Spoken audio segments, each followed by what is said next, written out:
Hi everyone, welcome to Walking the Talk. My name is Kwame. So today in Walking the Talk, we just want to take one step.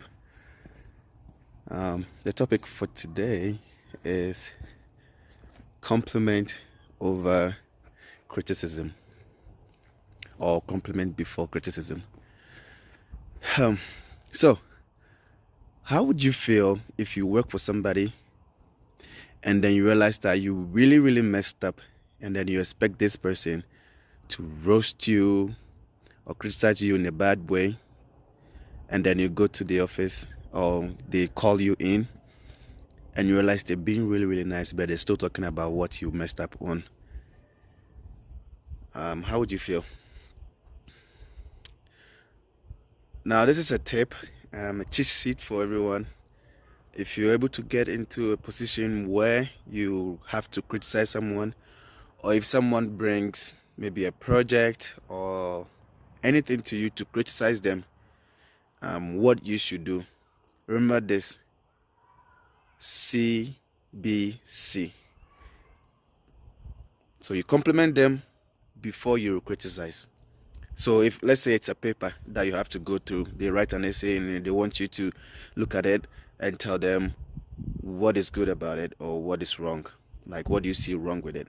First thing, your instinct should tell you that you should compliment them. So look at all the good things about the paper that you see and then compliment them on it. Tell them, oh, this is what I see you did and this is what you did, and they're really good. And before you go to the ones that you want them to work on. So let's say you, for example, you mess up at work. Let's say you're a student and then you went to school late, and then the teacher saw you. Maybe you have a very genuine reason, but you still deserve to be punished or whatever, for coming to school late. And maybe the teacher put you aside, and he was like, oh, so this and this and this and this, you'll be punished for this because you come to school late. You're always late, and it's a bad attitude. You're gonna feel bad, and all you're going to think about is that you go to school late. But when a teacher pulls you aside and maybe he goes like, so I realize you've been working hard. I see your grades that you're going up. You have good interaction with other students. You ask good questions in class, but I've realized that you've been coming to school late. What is the problem?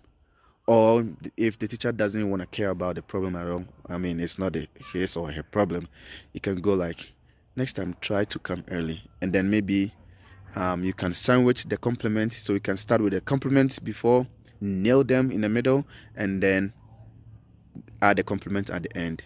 So they know that you don't hate them, you just hate the attitude. So try it with everyone who comes to you for maybe to grade them or whatever. Try it. It works. If you're a boss in a company, if you're a boss in an institution, make sure people know you for a compliment first before you criticize them. It is a very good tool to gain trust from people. When you have people's trust, they trust you on everything you tell them. Compliments are good tools to get to know people too. You tell them about one thing you like, usually they end up telling you one more thing that they are very good at. So always make sure that you look for the good things in people before, because it's always so easy to find bad things in people, like things that people need to work on.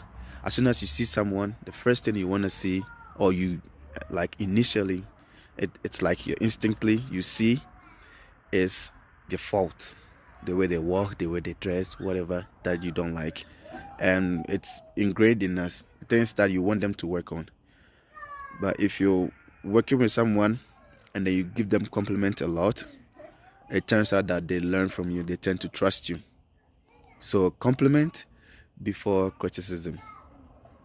If you have maybe a program at the end, you go to a program and maybe at the end they want you to grade or say something about the program, what went on well, what did not go well, your first instinct is to go into the good things first. Always, always, always. And this principle will also help you appreciate people, because people are not always bad. People mean to be good, but usually when things happen, we'll go straight to, oh, you did this wrong, you did that wrong. So don't forget this. CBC, every single time. Always, always, always compliment before you criticize. Okay. Now this is just something that I'm passing through today. I want everyone, those of you who already know it, we tend to forget it, because most of the time when things like this happen, we have emotions all over the place. So we end up, chastising people before we even think about the good things they do. If you're able to get your emotions in check, you'll be able to apply this principle and you still get them fixed. Okay, so if you know it already, I'm not trying to teach you all over again. I'm not trying to insult your intelligence. This is a reminder. Emotions sometimes throw our principles out the window. So if you don't know it, this is a very good thing. No matter what it is, everything else. If someone wakes you up at night and you're just angry and you want to kill them, remember CBC. Every single time. It applies with everything that we do. Okay, now have a good day. I'll see you another time. Let's walk the talk, take one step at a time, and then we'll see the changes that we want to see around us. Peace.